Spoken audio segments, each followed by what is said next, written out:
Video like जरूर कर लीजिए और ऐसे वीडियो लगातार फ्री में पाने के लिए चैनल को तुरंत सब्सक्राइब कर लीजिए और बेल आइकन को जरूर टैप कर लीजिए ताकि आगे भी सारे वीडियो आपको मिलते रहे। यूट्यूब में फॉलो करते हैं तो प्लीज ये वाला फ्री टेलीग्राम चैनल जरूर ज्वाइन कर लीजिएगा। सारे नोटिफिकेशन सारे अपडेट यहीं पे आते हैं, ध्यान रखिए। Hello everyone, welcome you all to study for civil services. April के फर्स्ट हफ्ते के करंट अफेयर्स को हम सभी लोग शुरू करने वाले हैं।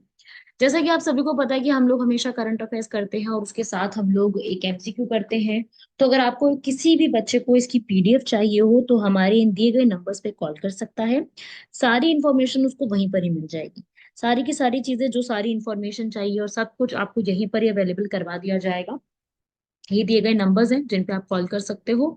ठीक है, व्हाट्सएप कर सकते हो, आपकी जैसा आपको सही लगे आप उस हिसाब से कर सकते हो। ये है हमारे नंबर्स। अगर आप यूपीएससी, यूपीपीसीएस, कोई भी स्टेट पीसीएस की प्रिपरेशन कर रहे हो, सीएपीएफ की प्रिपरेशन कर रहे हो, ईपीएफओ की प्रिपरेशन कर रहे हो, तो हमारे ये कोर्सेज आपके लिए बहुत फायदेमंद साबित हो सकते हैं। तो सबसे पहला क्वेश्चन है कुछ वक्फ प्रॉपर्टी के ऊपर। जैसा कि आप सभी लोगों ने सुना होगा कि हमारी भारत सरकार ने वक्फ के ऊपर जो बिल है उसको पास कर दिया है। तो उसी हिसाब से एक सवाल है ये वाला कि जो वक्फ प्रॉपर्टी का एक क्वेश्चन आपसे पूछा गया है, अब आपको इसका आंसर करना है कि आपको क्या लगता है कि पढ़ो एक बार अच्छे से सभी लोग। तो इसका ऑब्जेक्टिव क्या है, जो वक्फ संपत्ति कब्जाधारियों का इसका ऑब्जेक्टिव है जो आप इसमें से पढ़ सकते हो, ऑप्शन नंबर सी। वक्फ संपत्तियों का जो अनाधिकृत कब्जेदार है उसकी बेदखल को खत्म करना। पहले हम समझते हैं कि ये है क्या। भारत के अंदर जो वक्फ बिल है वो एक पूरा प्रॉपर्टीज के रूप में जाना जाता है। वक्फ एक पूरा प्रॉपर्टीज का यूं कह लो कि एक पूरा कॉन्सेप्ट है जो कि मुस्लिम्स में चैरिटेबल या रिलीजियस पर्पस के लिए डोनेट किया जाता है, मॉस्क, स्कूल, हॉस्पिटल ये सब बनाने के लिए। ठीक है, वक्फ ये होता है। ठीक है, अब है क्या, भारत के अंदर कुल मिला के 8 लाख से ज्यादा वक्फ की प्रॉपर्टीज हैं जो कि 38 लाख एरियाज में फैली हुई है। तो हमारे भारत के अंदर ना एक बिल है जो कि वक्फ को पूरा एडमिनिस्टर करता है, वक्फ एक्ट 1995। इसमें काफी चेंजेस भी आ चुके हैं। अब सरकार ने नया बिल लेके आया जिसमें नई चीजें इंक्लूड करी है। क्या क्या चीजें इंक्लूड करी, सबसे पहले ये बोला है कि कोई भी व्यक्ति जो अल्लाह के नाम पे प्रॉपर्टी डोनेट कर रहा है, वक्फ के नाम पे प्रॉपर्टी डोनेट कर रहा है, वो कम से कम 5 साल तक मुस्लिम धर्म की प्रैक्टिस कर रहा हो, केवल वही व्यक्ति जो है वो ये कार्य कर सकता है।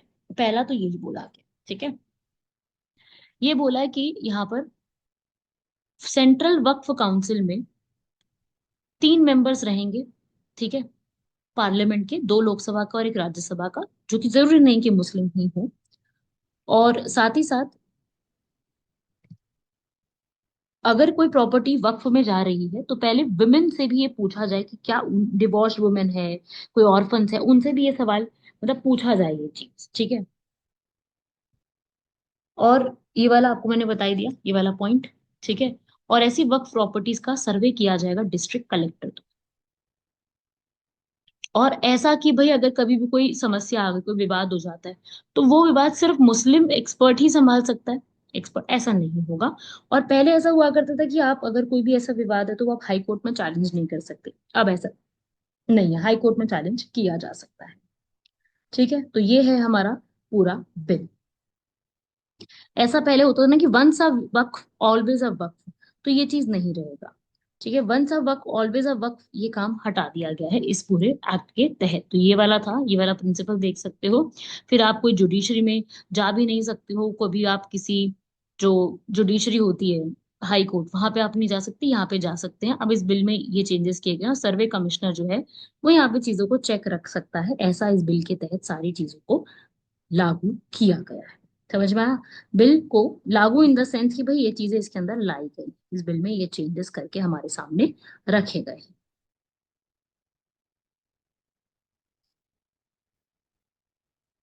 ऐसे ही हमारा अगला टॉपिक है वो है ग्रीन ग्रैबिंग।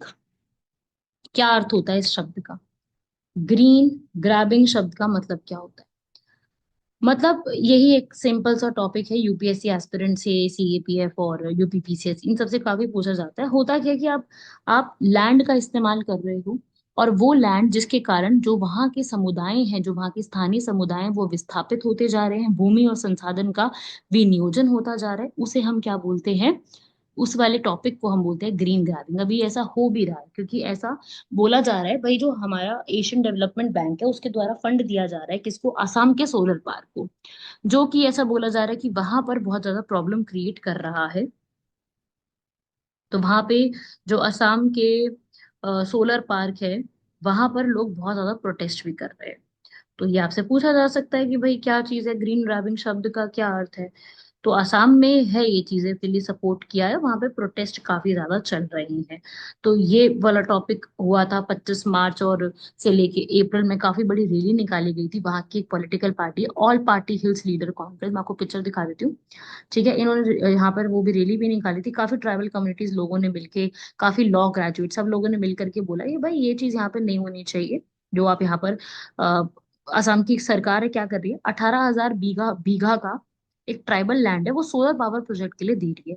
और वो solar power project Asian development bank साथ में सपोर्ट कर रहा है। तो वहां पे ये चीज आती है कि आप ये सवाल ये नहीं कर सकते हो किसी किसी की भी व्यक्ति की, ये जो चीज है वो आप मतलब कि आप पर्यावरणीय उद्देश्यों के लिए भूमि और संसाधनों के विनियोग को संदर्भित करने के लिए नहीं यूज कर सकते हो। ग्रीन ग्रैबिंग शब्द भी ऐसे ही आया था, जॉन विडल एक व्यक्ति है, उनके द्वारा ये शब्द भी दिया गया था। तो एग्जाम में सीधा सवाल बन सकता है कि भाई किसने ये शब्द दिया, कैसे है, क्या है। एग्जाम में सीधा सीधा क्वेश्चन आएगा, तो आपको वो चीज याद रखनी है। ठीक है भाई, तो ये वाला न्यूज में चल रहा था काफी ज्यादा, इस तरीके से ये किया गया है। और वहां के लोगों को हटा करके जो है ये पूरा प्रोजेक्ट चलाया जा रहा है, तो ये एक बड़ी चिंता का विषय है। इसे ही कहते हैं ग्रीन ग्रैबिंग। ये शब्द बोला जाता है ग्रीन ग्रैबिंग, बिल्कुल। देखो, सोलर प्रोजेक्ट बनाना कोई प्रॉब्लम नहीं है, सोलर प्रोजेक्ट बिल्कुल होना चाहिए, हमारा खुद देश इस बात को सपोर्ट करता है, उस बात से प्रॉब्लम नहीं है। लेकिन लोगों को विस्थापित करके आप ये करो, वह उस जगह का नाम है कार्बी एंगलोंग एरिया, जो कि असम का सबसे बड़ा एरिया है। ठीक है, ये चीज करना वो बड़ी प्रॉब्लम हो जाती है। समझे बात को? तो इसे शब्द को क्या बोलते हैं, ग्रीन ग्रैबिंग। आप एनवायरनमेंट का फायदा सोच रहे हो बिल्कुल, लेकिन वहां के लोगों को विस्थापित करके सोच रहे हो, तो ग्रीन ग्रैब कर रहे हो। आप ग्रीन मतलब एनवायरनमेंट के लिए, ग्रैब मतलब जबरदस्ती लोगों से हथियाने की कोशिश की जा रही है, इसे कहते हैं ग्रीन ग्रैबिंग। ठीक है, फिर आता है बिम्स्टेक, क्योंकि अभी हाल फिलहाल में बिम्स्टेक की मीटिंग हुई है। मैं आपको पिक्चर दिखा देती हूँ, ये वाली पिक्चर आप देख सकते हो। इसमें बिम्स्टेक का अभी 6वां संस्करण हुआ है बैंकॉक थाईलैंड में। थीम उसकी रखी गई है समृद्ध लचीला खुला BIMSTEC, prosperous resilient and open BIMSTEC. BIMSTEC एक कंट्रीज का ग्रुप है। तो अब आपसे क्वेश्चन है कि इनमें से कौन इसका हिस्सेदार नहीं है। ठीक है, मैं आपको ट्रिक बता देती हूँ लर्न करने की, आप सभी लोगों को बड़ी फायदे हो जाएगी इस ट्रिक से।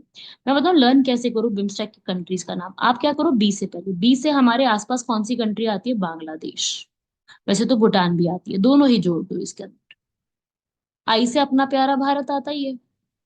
एम से हमारे पास में कौन सी आती है, म्यांमार, क्योंकि हम उस तरफ की कंट्रीज के नाम लिख रहे हैं।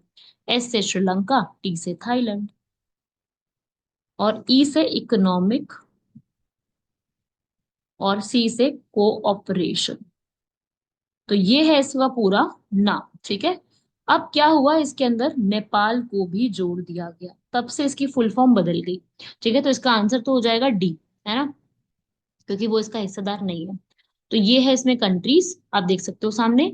इसमें नेपाल जुड़ गया, बाकी इसकी फुल फॉर्म क्या हो जाएगी फिर आगे चल के, ये सामने लिखी है, Bay of Bengal initiative for multi sectoral technical and economic cooperation करके इसकी अब फुल फॉर्म जो है वो जारी कर दी गई है।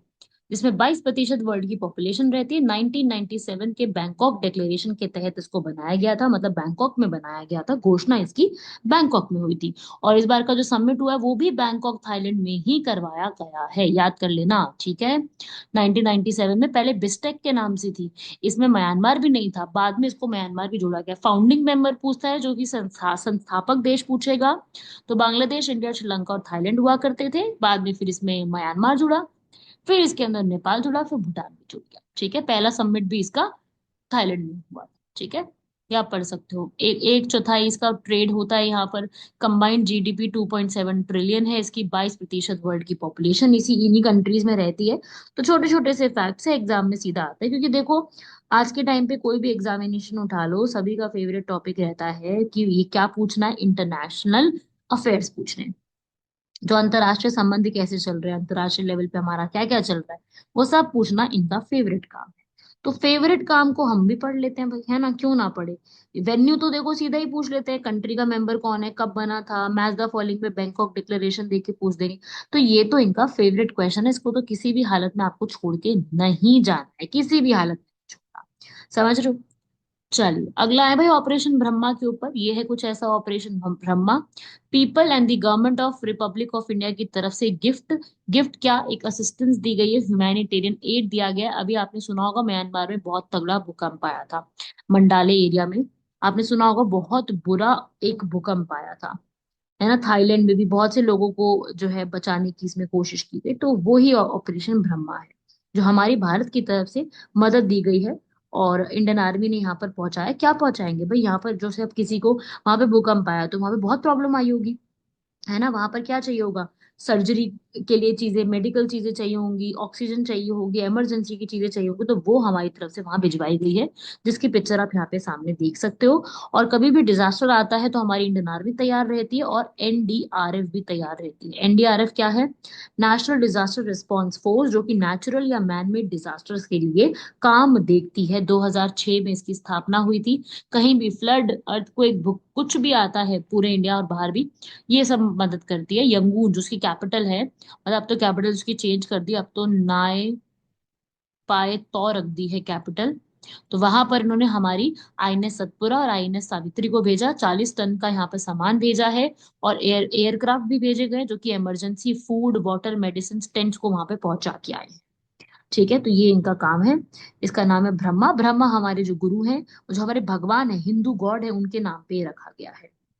क्योंकि 28 मार्च को म्यांमार के अंदर करीब करीब रात के 1 बजे के करीब, मतलब हमारे 1 बजे, वहां पर अर्थक्वेक आया। 7.7 का अर्थक्वेक आया, बड़ा ही तगड़ा अर्थक्वेक आया। इतना अर्थक्वेक तगड़ा आया कि म्यांमार में भी, बैंकॉक में भी, हर जगह इसके देखने को मिले। हमारे प्रधानमंत्री ने भी ट्विटर पे इसके बारे में जो है वो बताया था, और म्यांमार में भी इस चीज का बोला है बिल्कुल।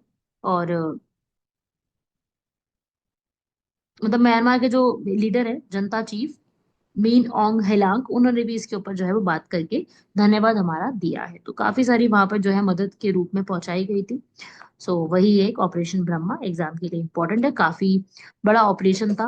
80 से भी ज्यादा लोग वहां पे पहुंचे थे, और मतलब करीब करीब 1400-1500 पेशेंट्स को ट्रीट किया गया है, और काफी सारी मदद उन तक पहुंचाई गई। ये पिक्चर मैंने वहीं से ली है। समझ में आया भाई, सीधा एग्जाम में पूछा जा सकता है। अगला सवाल हमारा टी के ऊपर है, चाय के ऊपर। आप लोग बताओ भाई, आपको क्या लगता है इनमें से कौन सा राज्य है जहाँ पे सबसे ज्यादा भारत में चाय उगाई जाती है। तो आप तो कहोगे मैम असम, ये तो हमें बहुत आसानी से आता है। बिल्कुल सही बता रहे हैं आप, असम ही इसका करेक्ट आंसर है। क्योंकि भारत के अंदर अभी ये 2024 का डेटा हमारे पास आया है कि श्रीलंका को पीछे छोड़ के दुनिया का सबसे बड़ा निर्यातक बन जाएगा अभी। टी के मामले में हम लोग सबसे टॉप में आ जाएंगे। ऐसा घोषणा किसने करी है, ऐसी घोषणा करी है टी बोर्ड ऑफ इंडिया ने।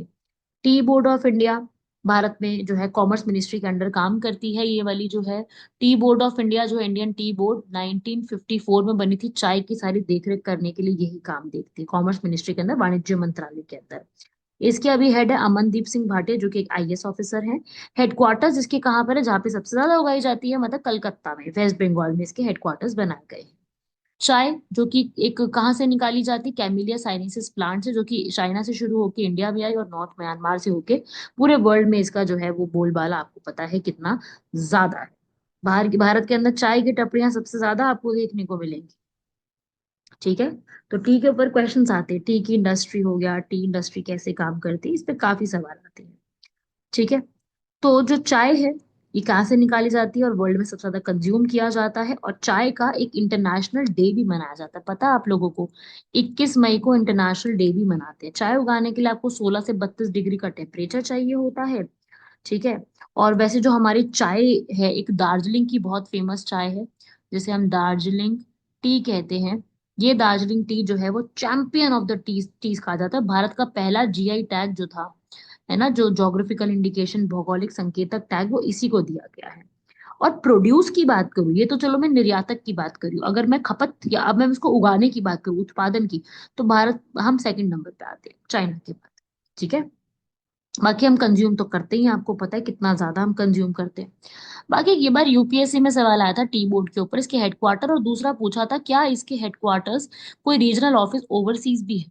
ओवरसीज का अर्थ होता है कि भारत के बाहर भी कोई इसके हेडक्वार्टर मतलब कोई ऑफिस हैं क्या, तो बिल्कुल इसके ऑफिस दो जगह पे हैं, दुबई एंड मॉस्को। इन दो जगह पर इसके ऑफिस बने, हेडक्वार्टर्स तो नहीं है, ऑफिस कहा जाता है इसे। ठीक है,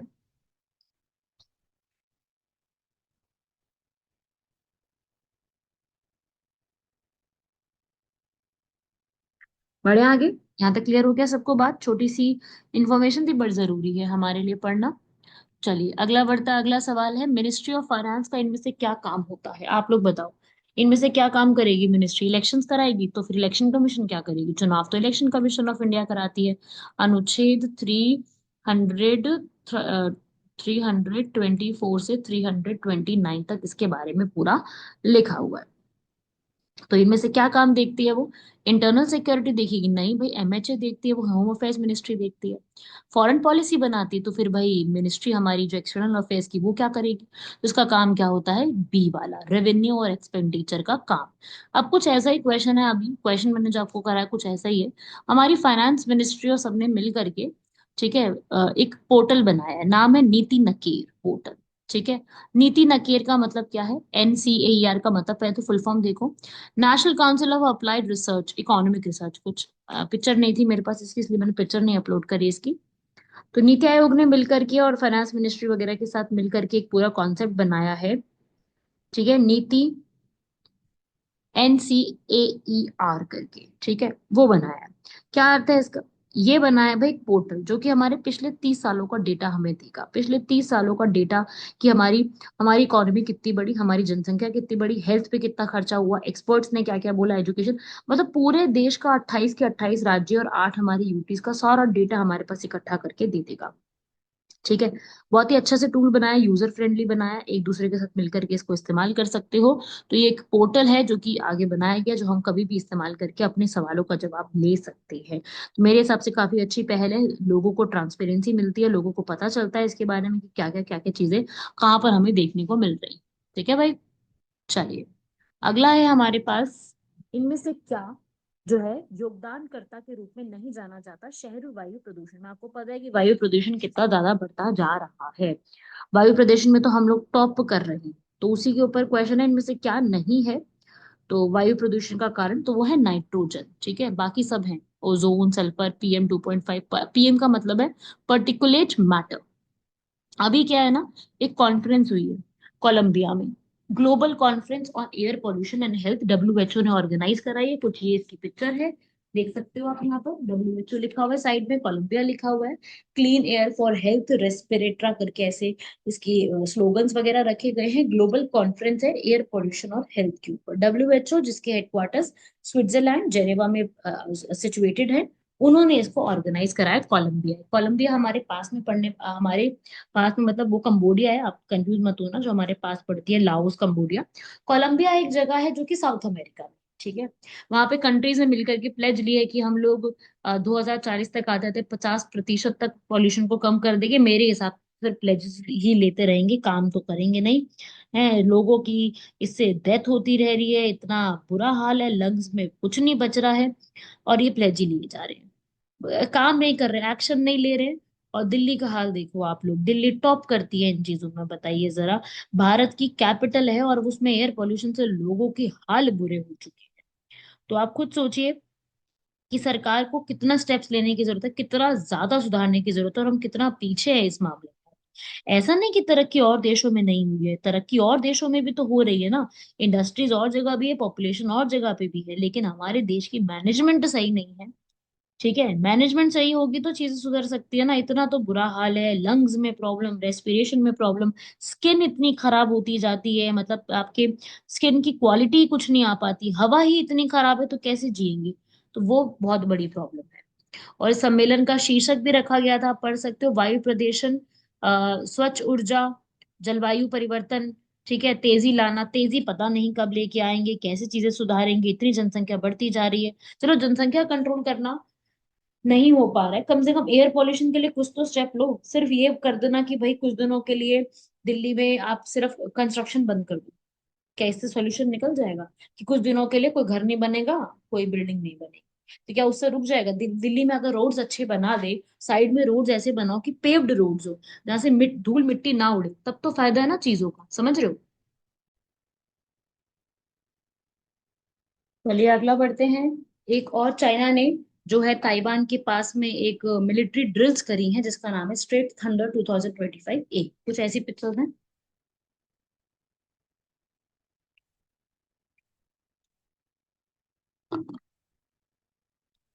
मिलिट्री ड्रिल्स का मतलब होता है प्रैक्टिस करना। ये चाइनीज वेबसाइट से ही लिया है मैंने पूरा, ठीक है। ताइवान में, जो कि चाइना के बिल्कुल पास है, चाइना और ताइवान को सेपरेट करने वाली जगह का नाम है ताइवान स्ट्रेट, जहां पे ये पूरा हुआ है, ठीक है। तो स्ट्रेट थंडर, ये एक तरीके से एक्सरसाइज कह लो, या चाइना द्वारा की गई ड्रिल्स हैं, एक तरीके से ड्रिल्स होती है ना, वो यहाँ पे चाइना ने करी है, ठीक है भाई। तो ये छोटा सा सवाल है, कुछ नहीं, इसमें छोटी सी एक इन्फॉर्मेशन थी। और अभी मैं बता दूं कि अभी जो अप्रैल का पहला हफ्ता रहा है उसमें ये 3 एक्सरसाइजेस करी गई हैं। मैंने एक साथ ही उनकी लिस्ट बना दी आपके सामने।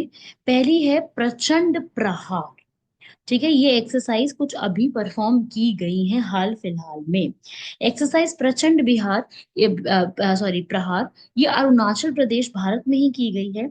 ये आर्मी ने खुद से करी है, ठीक है। ये इंडियन आर्मी द्वारा करी गई है, इंडिया और चाइना के बॉर्डर पर तैयारी दिखाने के लिए अपनी इस एक्सरसाइज को पूरा परफॉर्म किया गया। अभी हाल फिलहाल में की है, कहाँ की है, कैसे, किसके साथ करी है, ये एग्जाम में आपसे पूछा जाता है। ऐसे ही हमारी आती है इंदिरा एक्सरसाइज। इंदिरा एक्सरसाइज हमारी किसके साथ करी जाती है? आईएन से इंडिया हो गया, आईएनडी इंडिया, आर ए मतलब रशिया, ठीक है। ये हमारी नेवी की एक्सरसाइज है, बे ऑफ बंगाल में अभी हाल फिलहाल में करी गई है, ठीक है। अभी ही इंडिया और रशिया के बीच में चेन्नई के पास ये परफॉर्म की गई है। हमारी शिप्स भी वहां गई हैं, उनकी शिप्स भी यहाँ आई हैं। शिप का विजिट करना, पोर्ट्स में आना, एक्सपर्ट्स की राय देखना, मैनूवर कराना, ऑपरेशंस करना, हेलीकॉप्टर की लैंडिंग्स कराना, वॉर शिप्स लेके आना, सब कुछ यहाँ पे बहुत अच्छे से किया गया है। क्योंकि इंडिया और रशिया के जो डिफेंस के रिश्ते हैं वो बहुत अच्छे हैं, मतलब और आगे चल के और अच्छे ही बने बने बने रहें तो ज्यादा बेहतर रहेगा। तो उसी के लिए एक्सरसाइज परफॉर्म की गई है। सेम उसी प्रकार से एक और एक्सरसाइज है टाइगर ट्रायम्फ, जो कि 2025 में अभी फिर से यूएसए के साथ करी गई है। टाइगर ट्रायम्फ के नाम से 2 हफ्ते तक चली थी, 1 अप्रैल को शुरू हो गई थी, ऐसे करते करते ये पूरी चल रही, इंडिया और यूएसए के बीच में है, ठीक है। इंपॉर्टेंट है, पूछा जा सकता है। और वैसे भी हम यूएसए के साथ और भी एक्सरसाइजेस करते हैं, जैसे कि कोप इंडिया करते हैं, युद्ध अभ्यास एक्सरसाइज करते हैं, ठीक है, वज्र प्रहार करते हैं। तो ये कुछ एक्सरसाइजेस हैं जो अलग अलग चलती है। अभी वाली एक्सरसाइज विशाखापट्टनम में हुई, तो आप तीनों देख सकते हो, तीनों ही भारत में हुई है। तो ये अभी हाल फिलहाल में इसकी मैंने एक साथ ही बना दिया ताकि आपको आसानी हो जाए, एक बारी में आपको नोट्स मिल जाए सारे कि कहाँ पे क्या हुआ, आप भी अपने नोट्स में आसानी से लिख सको, क्योंकि लिखना यार याद करना बड़ा रहता है। मैं ये चाहती हूँ कि आप लिखो, याद करो, बहुत अच्छे से चीजें रहेंगी तो आपको आसानी रहेगी चीजों का, ठीक है। तो मैं तो आप ही के हिसाब से सोच रही हूँ, आपके पास एक लिस्ट आ जाएगी हमेशा, जब भी मैं ऐसा होगा मैं ऐसे ही करूंगी। बाकी आप लोगों को पीडीएफ चाहिए तो ये दिए गए हमारे नंबर्स हैं, आज जब मर्जी कॉल करो, आपको सारी इनकी सारी इन्फॉर्मेशन इसी नंबर से आपको सारी उपलब्ध करा दी जाएगी कि कहाँ पे क्या चीजें हैं क्या है। सारी इन्फॉर्मेशन आपको यही इसी नंबर से ही उपलब्ध कराई जाएगी, और कोई नंबर नहीं है, इसी नंबर पे कॉल करो कभी भी कुछ भी प्रॉब्लम हो तो, ठीक है। चलो अगला है हमारा बड़ा ही मजेदार, ये आप देख के तो समझ ही गए होंगे, घीबली आर्ट जिसे कहा जाता है। आपको ये, वो है ना भूल भुलैया मूवी का सीन है, और ये जा सिमरन जा जी ले अपनी जिंदगी का सीन है। तो ये है घीबली आर्ट, ये बड़ी फेमस हो रही थी। तो क्या चीज है ये, एक बार मैंने इससे जुड़ा हुआ क्वेश्चन आपसे पूछा, तो इसमें आप जरा एक बताओ इसको करके, है ना। क्या है ये? जापान में पब्लिश होने वाली नॉवेल्स नहीं, फिल्म फेस्टिवल नहीं, वीडियो गेम्स नहीं, ये क्या है? सांस्कृतिक और पर्यावरण विषयों पर एनिमेटेड फिल्में, या फिर उस तरीके से एनिमेशन के रूप में दिखाता है। ये कुछ ऐसा बना देता ना पिक्चर्स को, ऐसी वाली पिक्चर्स है ना। और भी पिक्चर्स ली थी मैंने, नहीं और नहीं है, यही है। तो गिबली स्टाइल आर्ट्स बड़ी फेमस हो गई थी अभी हाल फिलहाल में, बड़ा अलग अलग कलर्स करके दिखाते हैं। ये जापानीज एनिमेशन है। कहाँ पे शुरू हुई थी? कोनायाई टोक्यो में 15 जून 1985 को शुरू करी थी तोशियो सुजुकी, सुजुकी वो मारुति सुजुकी वाला, वहां से इसका नाम गिबली आया है। इसका नाम जो है वो एयरक्राफ्ट के नाम पे रखा गया है, क्योंकि वो व्यक्ति को एविएशन और ये सब बहुत पसंद है। उस एयरक्राफ्ट का नाम गिबली था, तो वहां से ये नाम आया है। ठीक है। तो ये गिबली आपने सबने बनाई होगी, मे भी आप में से बहुत लोगों ने इसकी पिक्चर जरूर बनाई होगी।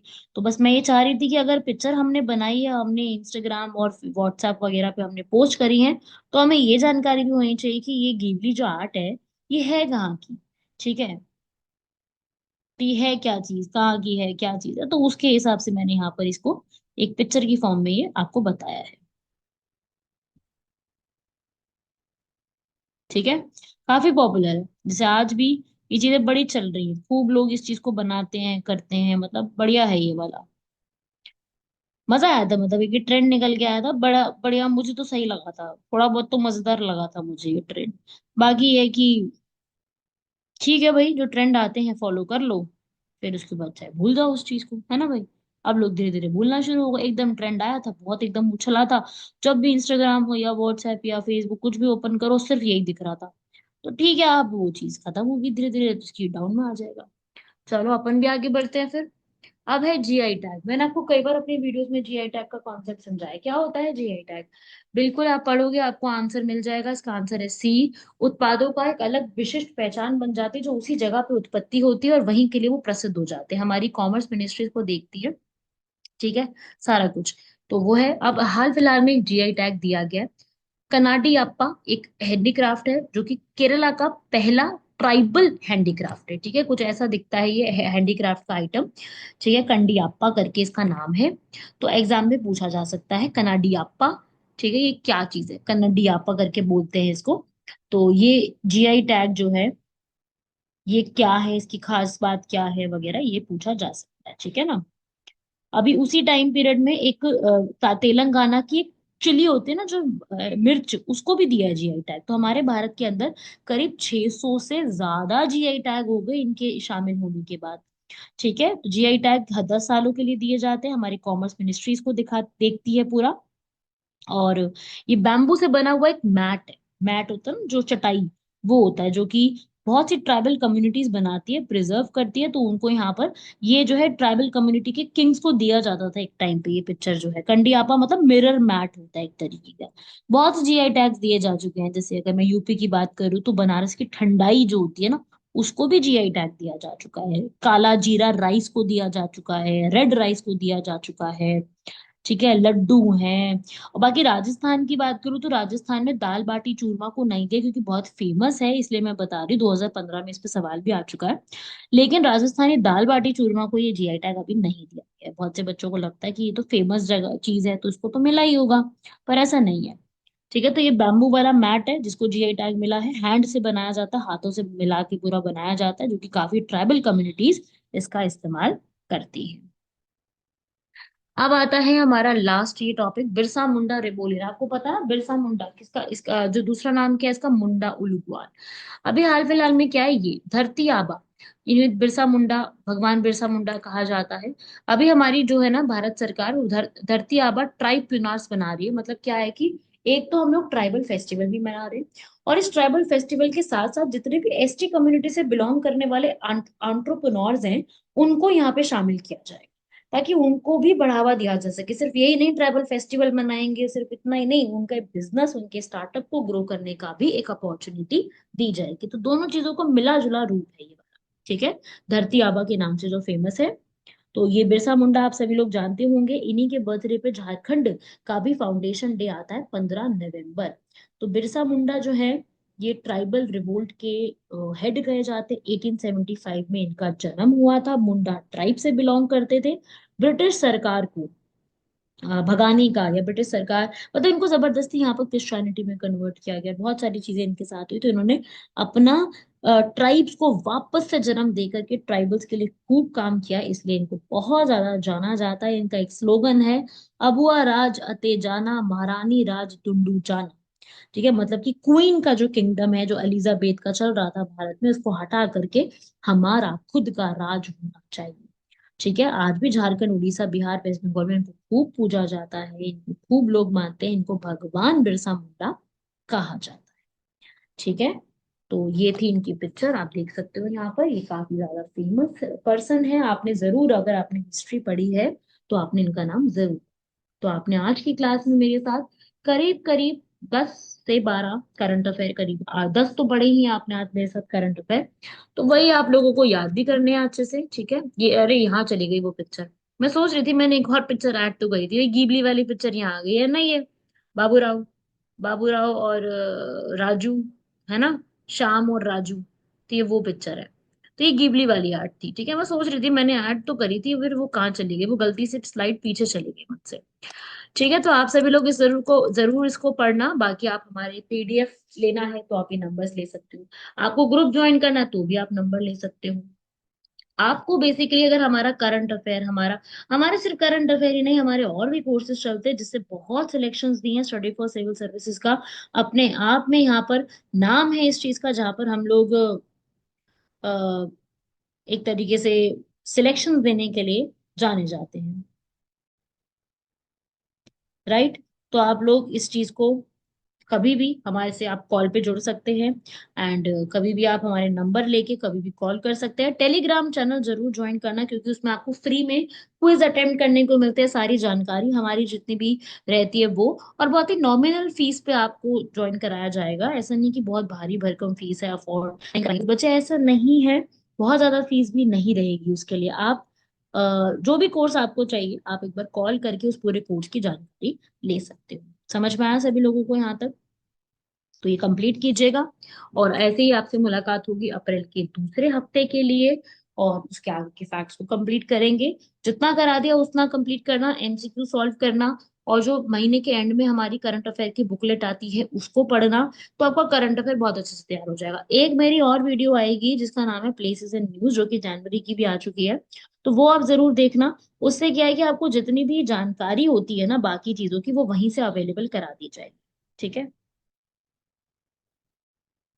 तो वो भी आप फॉलो कर सकते हो। तो आप उसको देखिएगा, कंप्लीट कीजिएगा। बाकी आप लोगों से मुलाकात होती है नेक्स्ट लेक्चर में। तब तक के लिए धन्यवाद, शुक्रिया, जय हिंद।